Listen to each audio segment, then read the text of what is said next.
Ed here with the Digital Digest, and today I wanted to share a quick unboxing and first look at the Lenovo ThinkPad X1 Yoga Gen 7. Now, this refresh was introduced back at CES in January of this year, and it's significant because this is already one of the most popular 2-in-1s with business users.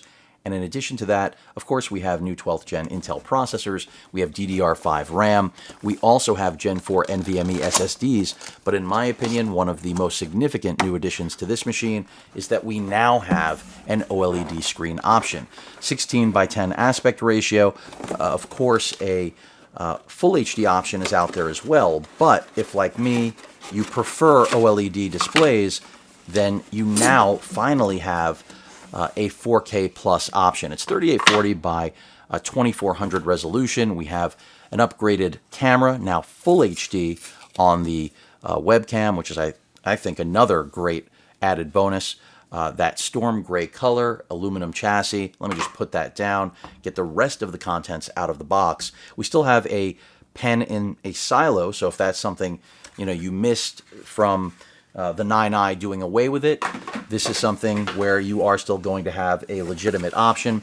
65-watt charger, to my knowledge. I'm looking if there's anything else in the box, but that's pretty much it. We got a little bit of paperwork. So let's take a look at this machine. And in terms of pricing, for anyone that's trying to figure out if this is going to be priced right for them, right now at the time of this unboxing, this is just rolling out. They have one model, which I think is a little over $2,000, which has the full HD display and an i5 processor, 16 gigs of DDR5 RAM.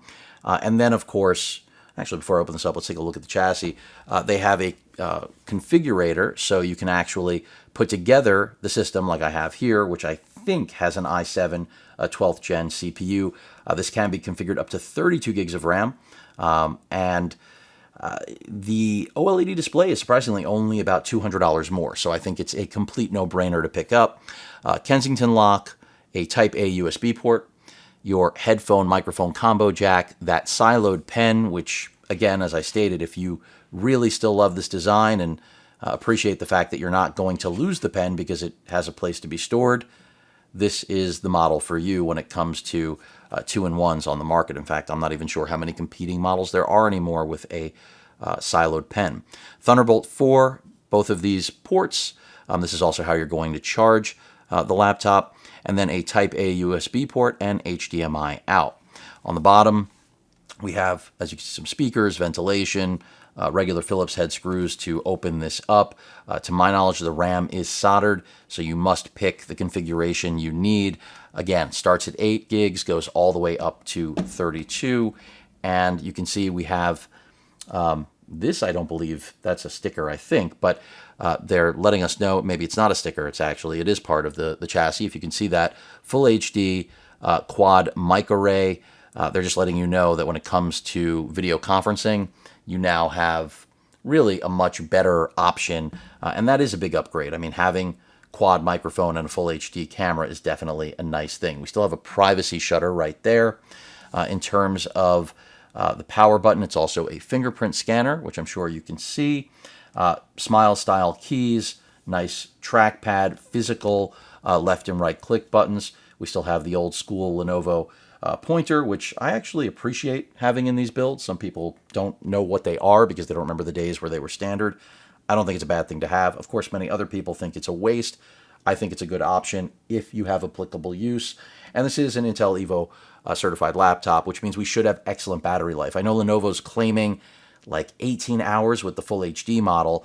I'm not sure how it's going to fare with the OLED model, but we're going to find out. So really, obviously, if you want the most battery life, you're going to want to go with the full HD option. Again, starting price around $1,700 US, and I will include that link in the description. But at present, there's only really one pre-configured model. I'm assuming at some point we're going to see this one as well. And I can tell you already, the display is gorgeous. I'm not surprised. Build quality is excellent. It's going to be interesting what speaker performance is like. But from a benchmarking standpoint, overall performance, I think this is a really significant upgrade in a single generation. I mean, we're used to just getting a bump up, obviously, on the processor. RAM generally doesn't change. I mean, not generation to generation, so that's a big move. The The fact that the NVMe drives are now Gen 4, even though Gen 5 is around the corner, that's another big move. And again, my biggest or personal improvement of this machine that I care about is the OLED display.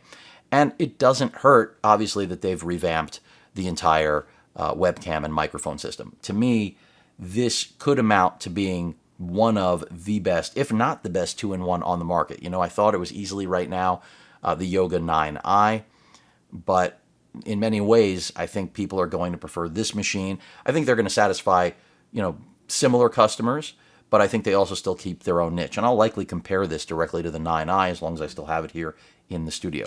Let me go ahead and get this online so we can just take a quick look at video performance, because again, I'm just really impressed with this display, but that's something Lenovo's been rolling out. I like the shift to the 16:10 aspect ratio, and the fact that now they're finally delivering, in my opinion, the displays they should have 2 years ago, which are OLED panels.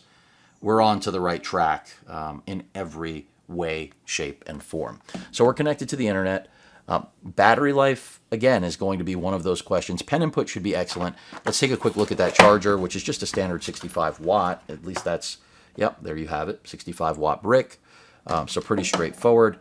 I'm presuming that this will get charged up in a little under 2 hours. Maybe it's a little bit faster. We'll see as I use it. But let's go ahead and open up just a web browser here. Of course, I just cracked this open, so everything is brand spanking new.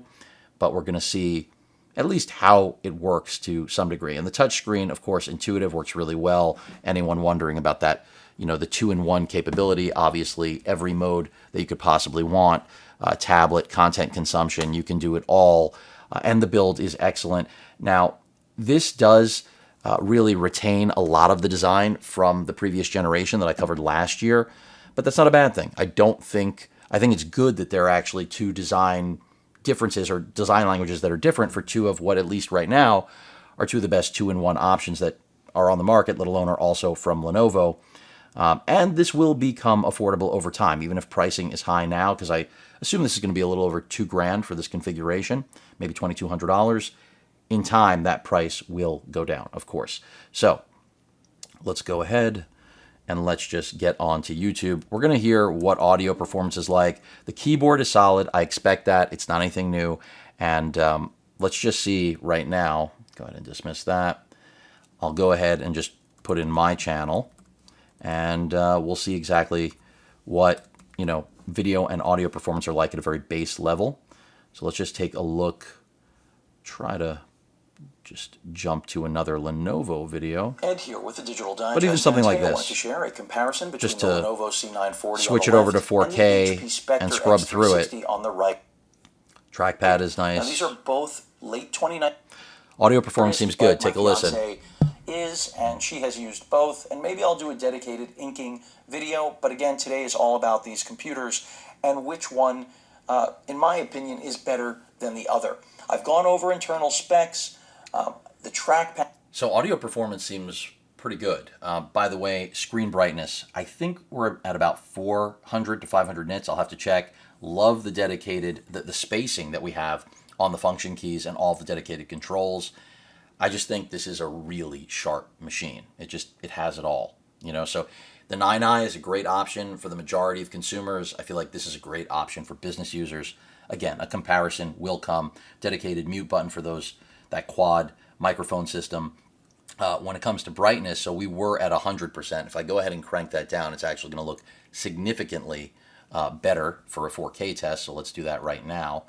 Just regular 4K content. I'll throw in HDR. Of course, I said 4J. That doesn't really matter too much, does it? YouTube knows my language.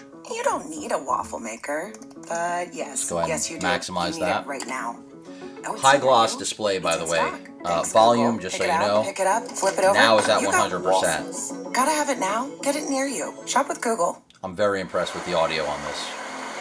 Again, it's only a first look, but I did not expect this much power from its speaker system. Of course, the speakers are on the side of the keyboard deck. Try to adjust this for as little glare as possible. Trying, but it's tough. It is a high reflective, high gloss display.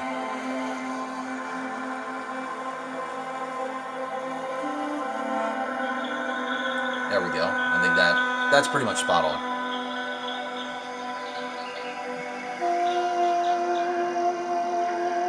And if you're noticing the letterboxing, again, remember this is a 16 by 10 aspect ratio, which I think if you have a high resolution display like this, it's better for mixed use anyway.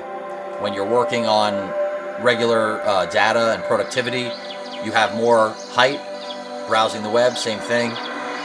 And of course, then when you switch over to watching content, you do get letterboxing, but not a big deal in my mind.